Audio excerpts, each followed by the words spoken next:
Hello folks, and welcome to another episode of Wheels of Mercury. And it's that time of the year again, folks. It's time for the mid-year report, where I round up all of the albums that I thought were very good at the halfway point of this year, 2026. So, I've got 15 albums to talk about, so let's not waste any more time and get right to them. Starting with DREAMCRUSH, the latest album by the atmospheric black metal band and black gaze band Mole, who is from Denmark. This is like a combination of like Death Heaven and Deftones and bands like that, and I think this is one of the best albums of the year, in my honest opinion. And get ready for me to say that a lot for these albums, because there are a lot of great albums here. Next up is Karmanjakah with their album Diamond Morning.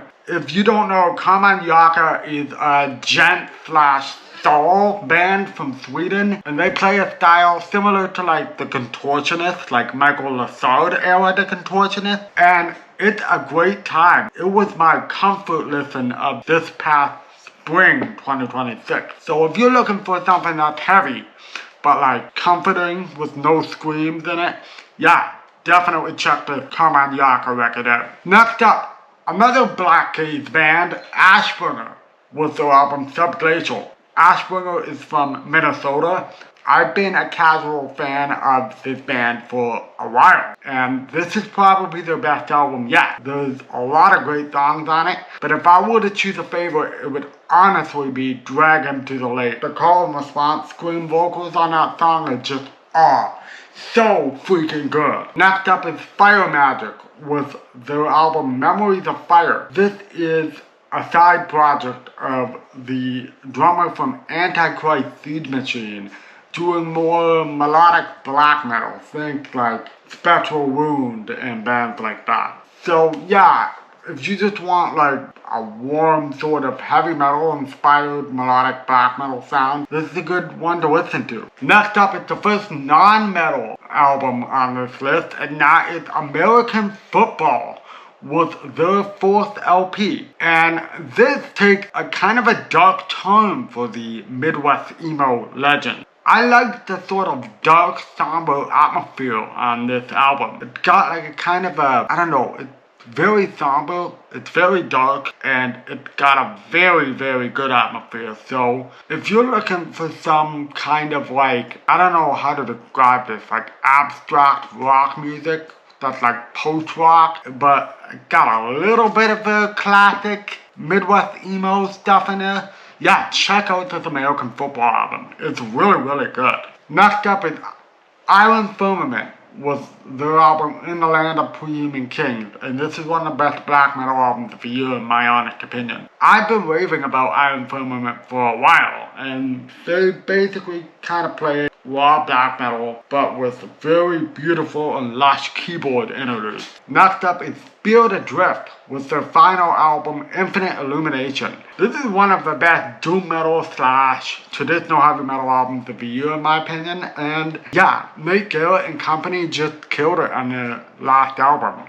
They went out with a bang with this record. Great job for that band to end on such a high note, and best of luck to Nate Garrett moving forward. Next up, Colossus with their album Watch Out. I've been a fan of them since at least the one with the skeleton gunslinger on it. I'll put the album cover right here since I don't remember the name of it right now, but if you don't know who Colossus is, they're a very underrated traditional heavy metal band from out of North Carolina. You should check out this group, especially if you are a fan of like underrated bands like The Lord Weird Slough-Egg. And Watch Out, their new album, is a great record. It has a bit of like thrash metal influence, especially in the very first song, and it's a very great and catchy album, and I really enjoy it. Yeah, Colossus, a great band that you should check out if you haven't already. Next up is the latest addition to this list. This was a last minute addition because I've been listening to this album for the past couple of days. And this is the new album from Olivia Rodrigo named You Seem Pretty Sad for a Girl So in Love. So this is Olivia's third album. I was a fan of her debut, Sour, which came out back in 2021. But for some reason, I could not get into Gut, and I can't tell you exactly why. I don't know. But this album is really good. It's like it got a lot of new wave influence and a lot of influence from bands like The Cure from back in the 80s. And even Robert Smith. Yeah, that Robert Smith from The Cure shows up on one of the songs here, and it's a lovely duet between him and Olivia. Normally, I kind of get hesitant at albums that are like 50 minutes plus. But this album is sequenced so well that the 50 minutes just go by like that. If you're open to checking out mainstream music, make sure to check out this one because it might surprise you with how solid it is. Next up is Bug-Side Sniper Squadron with the self-titled debut. This Irish-American melodic death metal band created the best death metal album I've heard this year so far, and Oh, so you're secretly an Augustland fan, eh, Mr. Mercury? Oh, God. Don't lie to me! You don't want to listen to that band because you're afraid you're gonna get judged for it. You're such a spineless coward. That's not cowardly, buddy. That's actually a sign of strength. You know, people don't want to hear lyrics like that in their metal, right? Go listen to Augustland like a real man. Maybe you do, maybe you don't. Get out of here. Ignore what Eli says.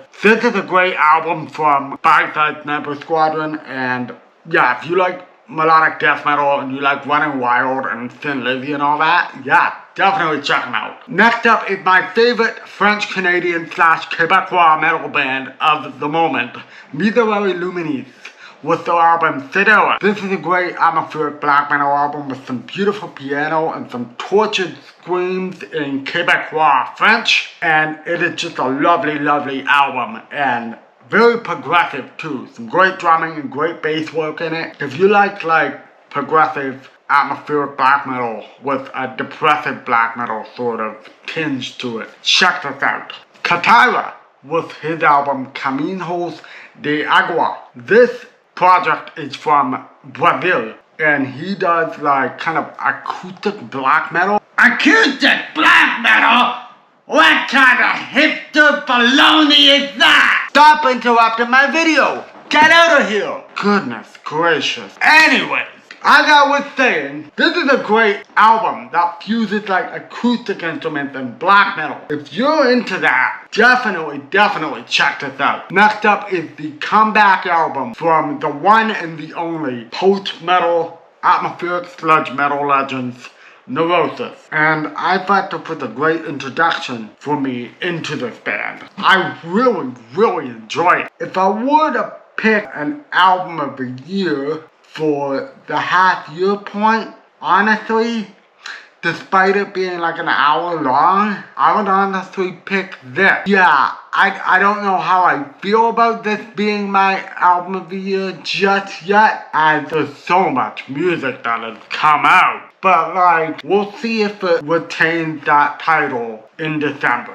As for right now, I'm just gonna kind of declare this album of the year at the halfway point just because it was such a big deal when it came out unexpectedly. Next up is my EP of the year, Melachach, with their EP, Sentinels of Shamash. This was also a return to form for another metal band coming off of an 11-year hiatus to deliver 3 songs of just amazing Middle Eastern inspired black metal that just freaking rip.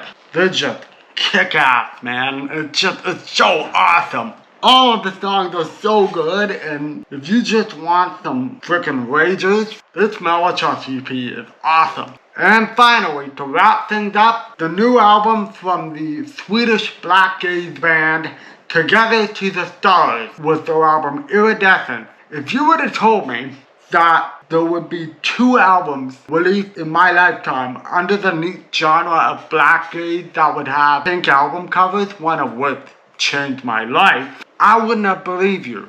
But here we are with Iridescent, and this is such a great album. Not only does it have the Death Heaven influence, it also has influence from like Woods of Desolation and bands like that. It's just an amazing album. The band is on point. They're just firing on all cylinders, and the lyrics are in English and in Swedish, and sometimes they switch back and forth between the two. This is a great Black Gaze album. Black Gaze has had a great year. This, Ashbringer, and more all in the same year. Pretty freaking crazy. Am I right? And that's a wrap for my mid-year report for the year of 2026. What were your favorite albums, EPs, releases, and music in the year 2026 so far at this half mark? Give me a like, give me some hype points, and don't forget to subscribe to Wheels of Mercury. That would help me out greatly. Rock on, guys, and I will see you in the next video.